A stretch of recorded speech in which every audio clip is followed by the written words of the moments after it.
Did you know the most effective way to rejuvenate energy and overcome fatigue and feel young, proven by studies, are actually completely free to do and completely natural? And in this video, I want to show you what they are and why they work. The why is very important. And no, caffeine is not one of them. Now, before I jump in, my name is Joe. I'm a gut health dietitian, and my company has now helped over 1,000 clients online with their health goals. If you do these two things I'm about to explain to you, it will get you 95% of the way to your goal, whether you have gut issues or not. This is information that applies to everyone. And people tend to focus on the other 5% and they wonder why they never get to their goal. Okay, so these are the two things that are going to get you 95% of the way there. Number one, you need to move your ass more, be more physically active. And I know you're thinking, oh, come on, mate, like, tell me something I don't know. Or you might be thinking, well, that's counterintuitive because I don't have the energy to go and move more. Now, this is the important part that I really want you to pay attention. There is a big difference between feeling that you don't have the energy and literally not having energy, right? Because the way we measure energy in the body is by calories, and almost everyone in the Western world does not have a lack of actual energy in their body. We eat enough food. I think we can all agree on that.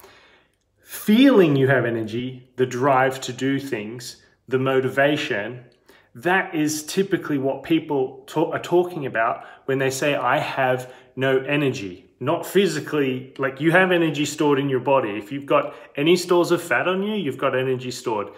When you're thinking, I don't have energy, it's actually the feeling of energy. So how do you make yourself move more and do more activity? It all comes back to the brain wanting dopamine.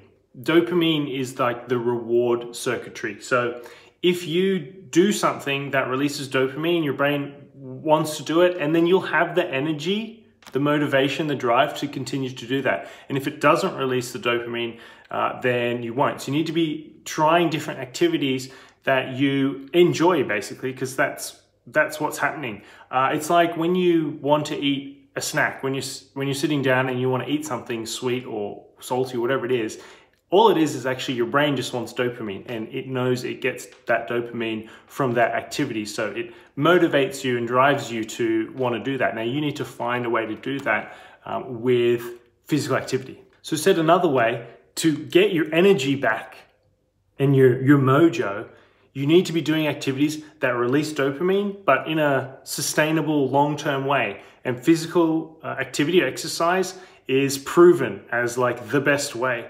The problem with, say, reaching for the chocolate bar or the glass of wine is it's very short-lived. You have dopamine thinking about it. It's already started because this is that reward circuitry pathway in the brain. It wants you to go and do that. And then as soon as you have it, it stops.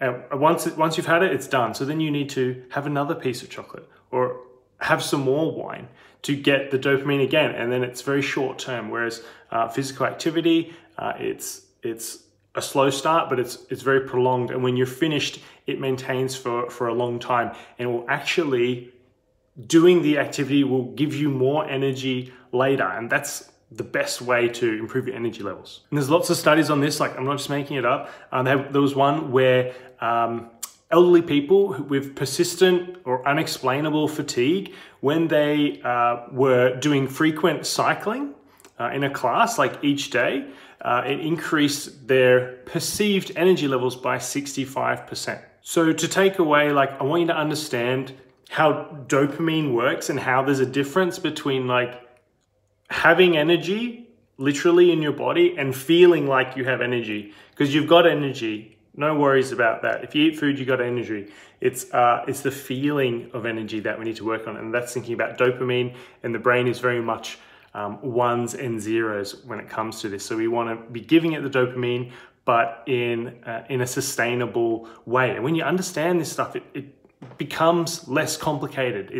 It's good to know. It simplifies things. I'm feeling like I have low energy. I need to be doing activities that help me feel like I have energy. And that happens from dopamine producing habits and exercises that are in line with my health goals and that will last a long time.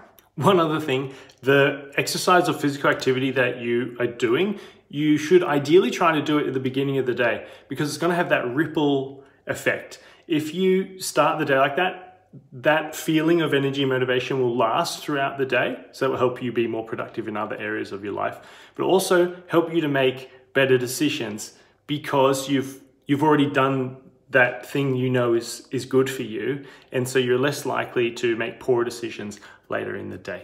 And my second point, just quickly, is water intake and hydration. We are made up of like 55 to 75% water, the human body. It depends how old you are. And I think it's something like 4 in 5 adults are not reaching adequate hydration status.